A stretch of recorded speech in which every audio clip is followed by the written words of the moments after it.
I had the opportunity to sit down with Corinne and taste 25 vintages of Château Margaux for the cover story that we wrote on her a couple years ago. So a lot of these wines are coming from recent taste memory, the older vintages that is.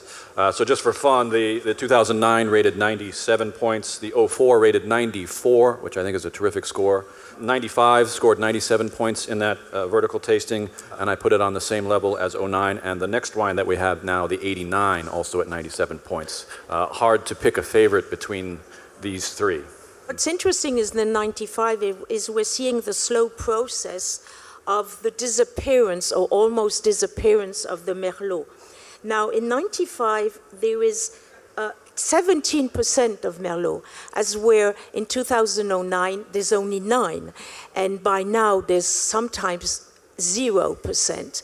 So it shows the real, change into the quality level we have achieved with the Cabernet.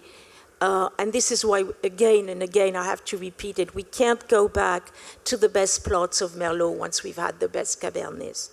Now, 95 is another of those fantastic twin vintages in Bordeaux. We had the 95 and the 96. The reason why we choose the 95, it has a better mark at the Wine Spectator. So that was easy enough.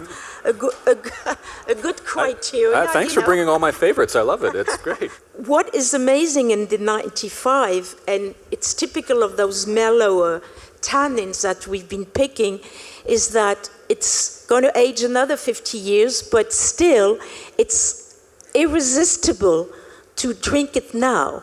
So you drink it now, but it's very complicated because I don't want you to think that, the wines of Château Margaux, the first growth in the Médoc, you always have to wait 50 years. No, this is drinkable now, but you should have a case of each, try with the first bottle, and at least, okay?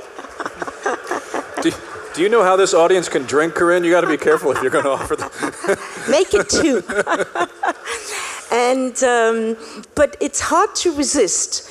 The first mellow tannins we did, in fact, was in 82. And in 82, the old traditional market and wine traders and wine experts told us this wine will never age. It's too good, too young, forget it. And now when you taste the 82, it's still young and it still has many ages to go. But remember, the tannins, the amount of tannins are the same, they're just mellower, because in the past, people were most often than not obliged to pick before it was ripe, before it would rot. Now we are better equipped so we can wait extra ripeness. There's something else we must avoid too, is going for too much ripeness, because that the wines get a kind of flabby. So that's the talent of my team. The 86, I think, is just a classic Médocain vintage. It's got that charcoal, that graphite, a sense of ruggedness to it. I think the finesse of the tannins that comes out more with the Cabernet Sauvignon and the selection in the more recent years is different. 86 is a benchmark because the story of the new Bordeaux, for me it's especially new, of course. In 82, we reached 63 hectoliters per hectare, which was very high. This is one of the reasons people thought the wines weren't going to be good. Now in 83, because people said, the elderly said in 82, this won't happen again. Now in 83, we had 63 hectoliters per hectare again. Okay. Now in 84, we had less. We went down to, I think, 37 hectoliters per hectare, so people said, you see, no problem. But in 85, we began having 63 hectoliters per hectare. And this is why, after having visited a neighbor in Pomerol, we're sometimes so open-minded, I can't believe it. I went as far as Pomerol from the Médoc. And I saw somebody pruning, and I have never heard of it, and I came back, and we actually pruned for the first time the 86.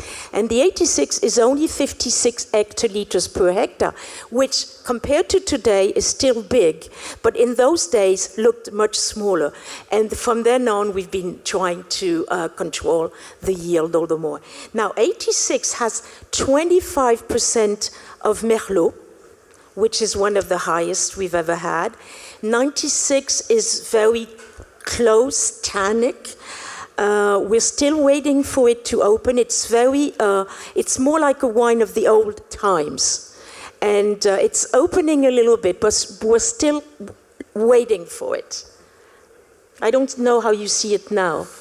I mean, of this flight, I mean, it's between 95 and 89 for me in terms of where I love the wine and its evolution and phase. 96 that we tasted when we were at your place, I loved, but it is very, very tight right now.